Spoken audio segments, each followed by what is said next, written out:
Amados irmãos, amigos e todos vocês que nos ouvem nessa hora, que a maravilhosa graça do Senhor esteja superabundando nos vossos corações. Aqui estamos para mais um programa Semente de Vida. E desta feita nós ainda vamos dar continuidade a esses testemunhos maravilhosos de pessoas que estavam ali ao lado do nosso profeta, conviveram com ele, foram testemunhas oculares. Portanto, tudo isto que nós estamos vos transmitindo através dessas programações são testemunhos de pessoas que estavam próximo quando todas estas coisas, milagres, prodígios, maravilhas, ressurreição de mortos, pessoas irreverentes que por falta do temor a Deus morreram.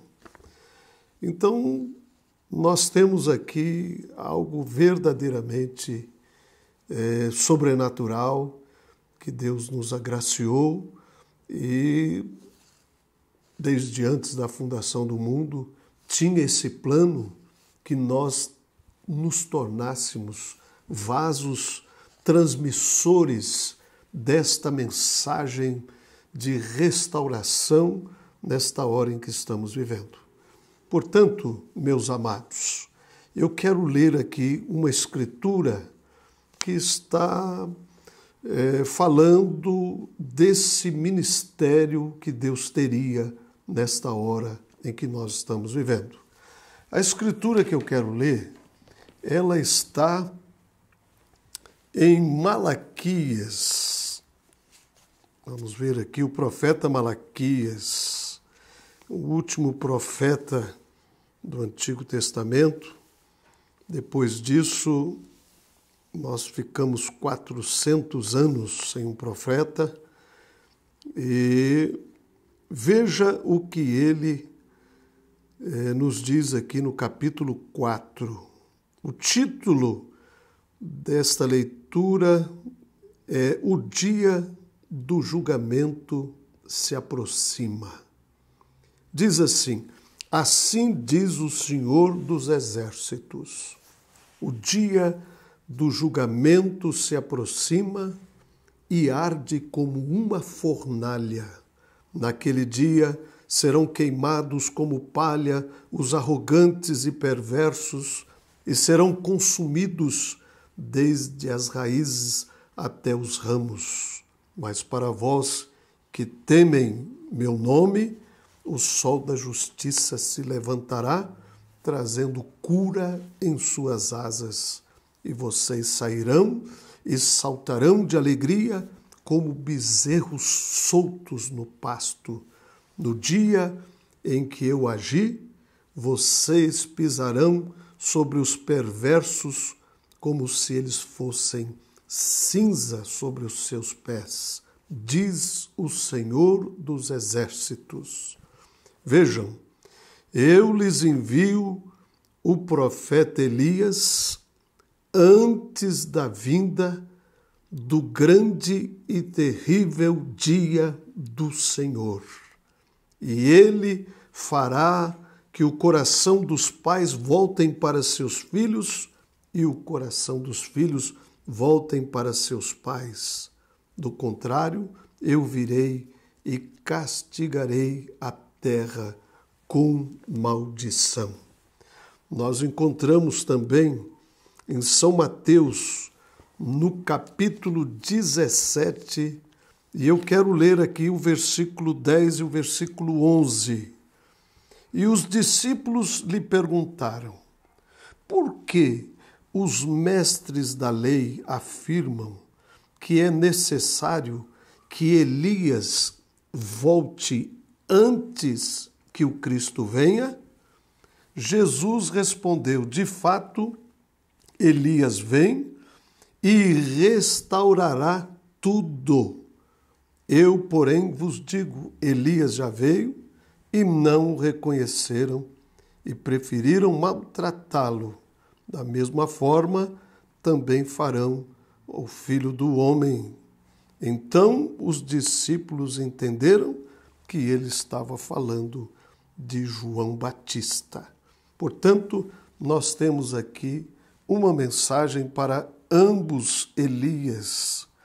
Tanto João Batista, Elias, precursor da sua primeira vinda, e também nos falando do tempo da restauração, porque nós sabemos que João Batista não veio restaurar nada. E este tempo estava falando do Elias, que viria para precursar a segunda vinda de Cristo. E este sim, com um ministério de restauração, como vimos aqui em Malaquias. Elias virá antes da vinda deste grande e terrível dia do Senhor, e ele fará com que o coração dos pais voltem para seus filhos e o coração dos filhos, que somos nós, volte para os seus pais pentecostais. Portanto, nós estamos vivendo um tempo em que a Bíblia nos fala de um tempo em que nossa fé seria restaurada novamente, aquela mesma fé que tiveram os nossos pais pentecostais. Nós encontramos também aqui, em Atos dos Apóstolos, no capítulo 3, no versículo 19, para dar aqui uma ênfase a este assunto que nós estamos relatando, no versículo 19 diz assim: agora arrependam-se e voltem-se para Deus, para que seus pecados sejam apagados. Quando é que foi que isto aconteceu? Isto aconteceu logo depois que o Espírito Santo se derramou ali no dia de Pentecoste. Pedro pegou aquele sermão memorável em Atos 2,38, dizendo àquelas pessoas que se arrependessem e fossem batizados no nome do Senhor Jesus Cristo para perdão dos pecados e que seriam cheios do maravilhoso Espírito Santo de Deus. E quando isto aqui aconteceu, foi logo depois daquela cura mirabulosa, maravilhosa, daquele coxo que estava ali na Porta Formosa e que há 40 anos esmolava ali na porta do templo. E quando Pedro, Tiago e João estavam vindo para a oração, ele estendeu as suas mãos pedindo alguma coisa e ele disse: o que eu tenho para te dar não é ouro nem prata, mas levanta no nome do Senhor Jesus Cristo. E ali aquele coxo levantou e ali todos ficaram maravilhados. E foi exatamente aí quando Pedro começou a anunciar as boas novas. E eu estou aqui já no versículo 19, quando ele diz: arrependam-se e voltem-se para Deus, para que seus pecados sejam apagados. E então, da presença do Senhor, virão os tempos de renovação, e ele enviará novamente a Jesus Cristo, que lhes foi designado, pois ele deve permanecer no céu até o tempo da restauração final de todas as coisas. Aqui está Pedro, o Espírito Santo usando Pedro para dizer novamente desse tempo no qual nós estamos vivendo, em que haveria uma restauração, ou seja, a nossa fé de filhos seria restaurada novamente, a mesma fé que tiveram os nossos pais pentecostais ali no princípio, quando o Espírito foi derramado de uma forma tremenda no coração daquelas pessoas. Então, nós temos esse tempo prometido nas Escrituras, o tempo da restauração final de todas as coisas, conforme Deus prometeu há muito por meio de seus santos profetas. E aí nós vamos por aí afora, inúmeras escrituras, né, nos relatando a vinda de um profeta para esta hora em que nós estamos vivendo. Portanto, nós já estivemos aí em algumas outras programações passadas, relatando alguns fatos sobressalentes. E por último, se bem me recordo, nós estávamos falando de uma pessoa que esteve ali ao seu lado durante 14 anos de ministério. E como eu mencionei, né, a pessoa que mais viu o sobrenatural, que mais viu milagres, prodígios, maravilhas, mortos ressuscitarem, paralíticos serem completamente curados, restaurados, pernas estendidas, braços estendidos, Deus criando olhos, enfim, milagres maravilhosos, cura, que nós ficaríamos aqui, precisaríamos de incansáveis volumes para nós relatarmos tudo a vocês acerca desse ministério sobressalente. E eu quero aqui continuar com esta experiência, né, desse jovem que foi o seu filho, né, chamado por Deus para poder estar ao seu lado, lhe ajudando.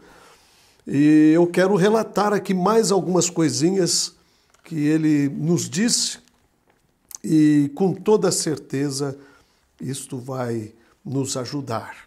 E um dos pontos aqui que me chamou muito a atenção foi que ele disse assim, que sempre o primeiro lugar na vida do seu pai era o Senhor. E depois o povo. E depois sua família. E depois ele. Então, em primeiro lugar na vida desse homem de Deus foi Deus. Em segundo lugar foi o povo. Em terceiro lugar foi a sua família. E depois, lá no final, foi ele. Então, isto é realmente algo que nos chama atenção, né? Porque, infelizmente, hoje tem havido uma inversão de valores, né? A ponto das pessoas acharem que um homem de Deus foi levantado para ser servido, quando, na verdade, um homem de Deus foi levantado para servir. Ele é o serviçal de todos. Não foi o povo levantado por causa do ministério, mas foi o ministério levantado por causa do povo. Então isso foi um princípio, né, que estava ali na vida do mensageiro, desse profeta que Deus nos enviou nesta última era da igreja. E se você está nos ouvindo aí pela primeira vez, então você deseja conhecer mais, deseja saber mais acerca deste ministério sobressalente, nós teremos o imenso prazer de partilhar com você essas coisas maravilhosas que Deus está fazendo nesta hora, quando Ele restaura novamente a fé dos seus filhos, a fé da sua noiva, a fé da sua igreja, preparando-os para aquele glorioso dia do retorno de Cristo, quando Ele retorna para levar a sua noiva à glória com Ele. Então nós aguardamos este momento, antecipamos esta hora maravilhosa em que Cristo retorne para nos levar à glória com Ele, né? Este é o anseio dos nossos corações nesta hora. E ele continua dizendo assim, eu acho que houve momentos quando era difícil para ele separar o marido, o pai, o avô e assim por diante do ofício que ele ocupava e as suas responsabilidades neste ofício. Mas eu quero aqui ainda relatar a vocês aqui alguns pontos que ele nos transmite aqui através desse testemunho pessoal, né?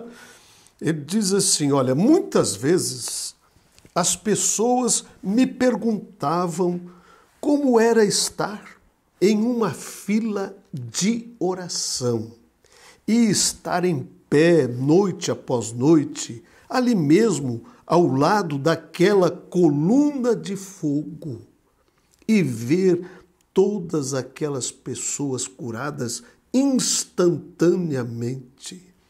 Eu sabia que quando o papai orava por alguém, aquilo era um assunto encerrado. Não era uma questão de, bem, eles poderiam ficar melhor. Enquanto a pessoa estivesse naquela presença e o anjo do Senhor descia, não importava o que tivesse errado com ela, tudo estava resolvido. Você poderia deixar a plataforma e estar de volta exatamente na condição em que você estava anteriormente, mas naquela presença nada poderia parar diante da sua oração. Ele dizia, quando eu oro pelas pessoas, elas têm que ficar bem. Não me refiro ao irmão Brana, mas porque ele disse, se você levar as pessoas a crer em você, nada vai parar diante da sua oração. Foi o anjo que estava ali comissionando para orar pelas pessoas enfermas. Por isto, não sou eu, é a minha fé no que ele disse. Quando eu oro por você, você tem que ficar bom, você tem que ficar bem, e isto é tudo. Meu pai me disse em uma ocasião, filho, o seu trabalho é falar com as pessoas e tentar encontrar aquelas pessoas com muita fé. E eu lhe perguntei, como eu poderei saber? E ele disse, você vai saber. Você sabe quem era os mais propensos a ter fé? Até eu fiquei abismado em saber. Ele diz assim, os católicos. Os católicos. Eles pareciam ter mais fé do que qualquer outro. Não sei como poderia dizer, mas eu conversava com uma pessoa e sabia se ela era sincera ou não. Ou quão desesperadamente ela queria um cartão de oração. Eu nunca dava um cartão de oração a uma pessoa se ela dissesse sim, pode me dar um. Quando eu perguntava se ela precisava de um, eu sempre gostava de procurar os casos mais difíceis. Às vezes, o meu pai me dizia algo como isto: quando você chegar à reunião hoje à noite, preste atenção, porque haverá uma mulher de cerca de 30 anos e ele descrevia a maneira como ela estaria vestida e como ela se parecia. E ele dizia, ela vai lhe pedir um cartão de oração e você esteja certo de que ela consiga um, porque ela vai lhe dizer que ela tem problema de estômago, mas não é esse o problema. Ela não sabe, mas ela tem câncer. E se eu não orar por ela, ela vai morrer. E eu me perguntava, por que Deus já não a curava bem ali então? Quando eu fosse, naquela noite, para distribuir os cartões de oração, eu teria uma pessoa em minha mente e lá estaria ela pedindo um cartão. E eu lhe daria um cartão e quando chegasse a hora da fila de oração, o número dela seria chamado. Você não consegue entender isto. Não há como explicar isto. E ele continua relatando, né, esses fatos aí que você vai apanhando uma coisinha aqui, vai apanhando outra coisinha ali, e com tudo isso você vai vendo a maneira tão peculiar com que Deus esteve trabalhando através desse ministério tão sobressaliente.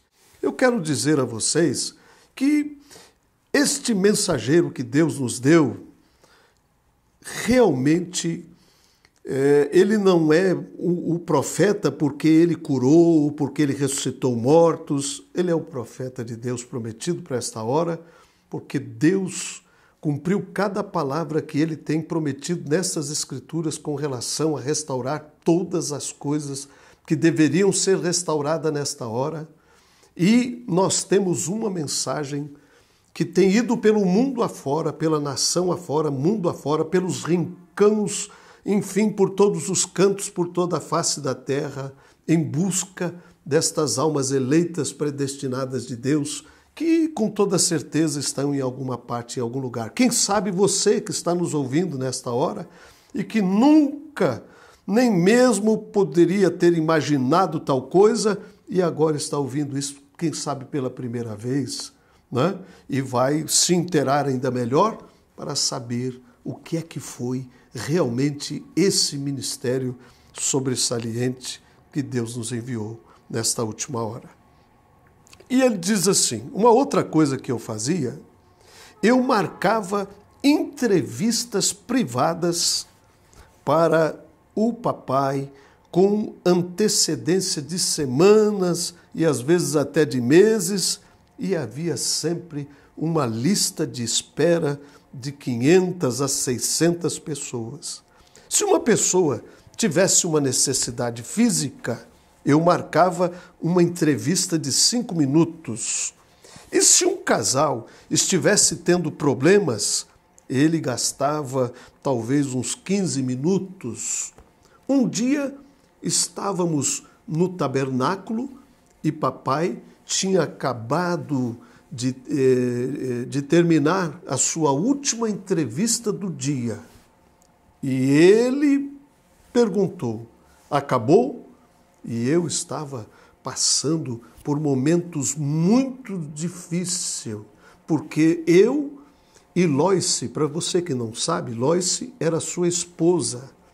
Eu e Loice estávamos brigando por conta de alguma coisa e então eu disse, não, há mais um. E ele afirmou, estou tão cansado, Paul. Pensei que era o último. Você não pode fazer isso amanhã? E respondi, alguém que não pode esperar até amanhã. E ele interrogou, quem é? E respondi, bem, sou eu. E ele parou, e eu lhe contei o que era. E ele disse, deixe o Espírito Santo que habita em você projetar o amor, e você não terá mais estes problemas. Na verdade, eu penso que isto é a solução de todos os problemas. É a chave principal, que é o amor. Veja o que é que ele disse aqui para o seu filho, e em poucas palavras resolveu todo o problema que estava ali lhe acercando, né, naquela hora.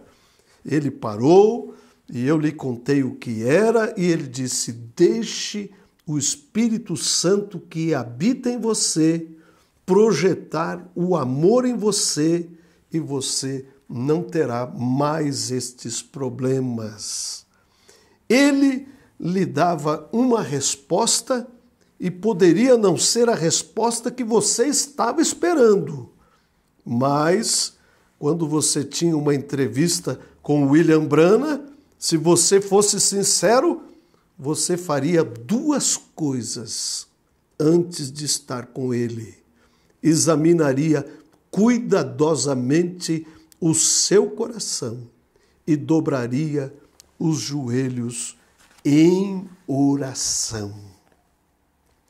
Eu quero contar para vocês aqui agora, provavelmente o tempo não vai me permitir seguir contando, né, mais uma série de outras coisas que eu gostaria de vos contar ainda nesta programação, mas todavia nós vamos até onde o Senhor nos permita ir. Ele fala de uma ocasião em que eles estavam em Tucson e ele disse assim, Billy Paul disse, eu tinha um quarto no fundo da minha casa em que eu usava eu usava como um escritório. Ali recebíamos centenas de cartas e eu lia todas elas e eu mesmo respondia uma grande parte delas. Mas se houvesse uma pergunta, o meu pai não me deixava responder. Ele respondia cada uma delas. Um dia, papai e eu estávamos num escritório dando uma olhada nas correspondências. E o meu filho, Paul, que também tinha o seu nome, era um garotinho com cerca de 2 anos de idade. E ele vinha entrando e ele segurou em uma perna do seu avô, querendo que ele brincasse. Paulo era o orgulho do papai, era a alegria, e ele gostava muito de brincar com ele em todas as oportunidades que ele tinha. Desta vez, ele lhe disse, assim que o papai e eu terminarmos de resolvermos essas correspondências, o vovô vai sair e vai brincar com você lá no quintal. Trabalhamos um pouquinho mais e o meu filho Paul veio de novo. Novamente, papai lhe disse que estávamos ocupados, mas eles poderiam brincar mais tarde. Na terceira vez que ele interrompeu o nosso trabalho, eu dei uma palmada na sua fralda e ele se deslizou um pouquinho pelo chão. Não era muito comum papai intervir quando Paul estava sendo disciplinado, mas dessa vez ele foi até lá e pegou e começou a consolá-lo. E ele disse, vovô disse que vai brincar com você quando tiver terminado, mas eu não posso agora. E Paul choramingou e disse ok e saiu para o outro quarto. Em seguida, papai se virou para mim e disse, pare a máquina de escrever. E eu parei. E ele disse, Paul, eu sei que você tem que disciplinar os seus filhos, mas você fez isto errado. Eu neguei. Não, eu não fiz. Eu disse a ele várias vezes e ele estava sendo inconveniente. E ele balançou a cabeça e explicou. Uma criança, ela tem um anjo especial consigo. Então, toda criança tem um anjo especial consigo.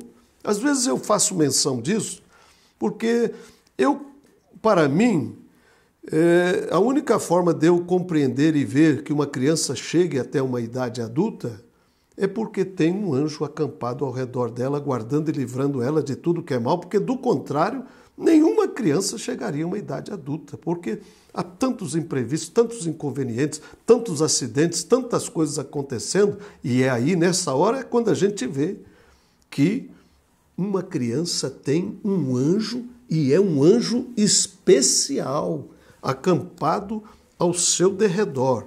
Assim como uma pessoa doente mental ou aleijada que não pode cuidar de si mesma.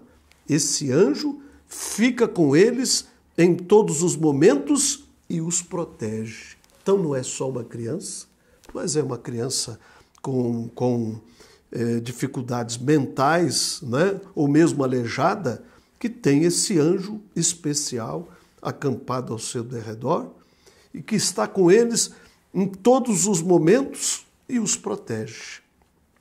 Quando você bateu Paul, você bateu em Paul, que era Billy Paul e Paul também, Você fez isso com raiva. Em primeiro lugar, esta é uma maneira errada de corrigir uma criança. E quantas vezes nós temos corrigido os nossos filhos com raiva, nervoso, com ira, né?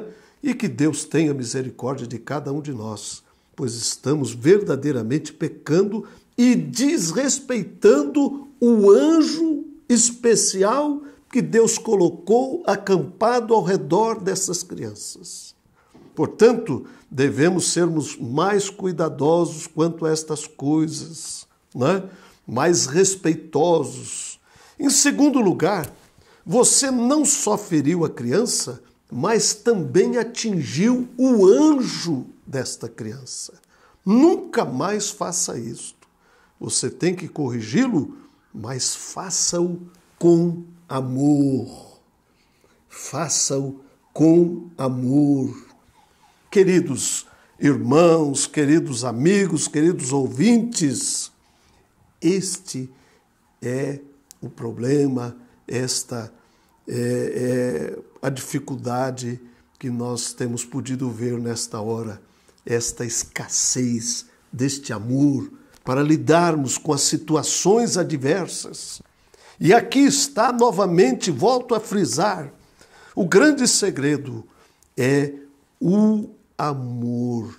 Quando você corrigi-lo, faça-o com amor e não desta maneira. Caso contrário, você está ofendendo o anjo dela. Ele também disse que cada um de nós tem um anjo acampado conosco. É o que a Bíblia diz. Há um anjo acampado ao redor de todos aqueles que temem ao Senhor. E você sabia que um anjo tem poder para destruir toda a terra? Só um anjo. E nós temos um anjo desse acampado ao nosso derredor. Que privilégio, não é? Somos pessoas que gozamos de um privilégio singular nesta hora. Veja, mas com uma criança ou com uma pessoa com deficiência mental, o anjo delas tem um controle mais completo por sobre as suas vidas. E eu me lembrava daquilo e me vigiava desde então, quando era necessário aplicar uma correção ao Paul e depois também ao Michel, que veio logo, né? Veio 5 ou 4 ou 6 anos depois. E, enfim,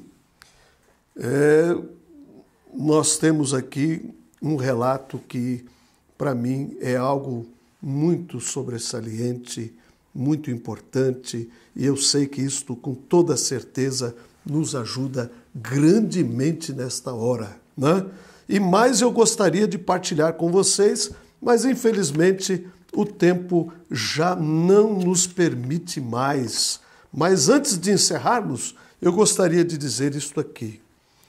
Quando o papai partiu desta vida, ele já havia partido, mamãe me disse, por um lado, você estava mais próximo dele do que eu. Quase não houve um dia em sua vida que você não estivesse com ele, tanto nas reuniões, caçando ou trabalhando, sempre no ofício juntos. Esta foi a minha vida, disse Billy Paul. É o testemunho de Billy Paul.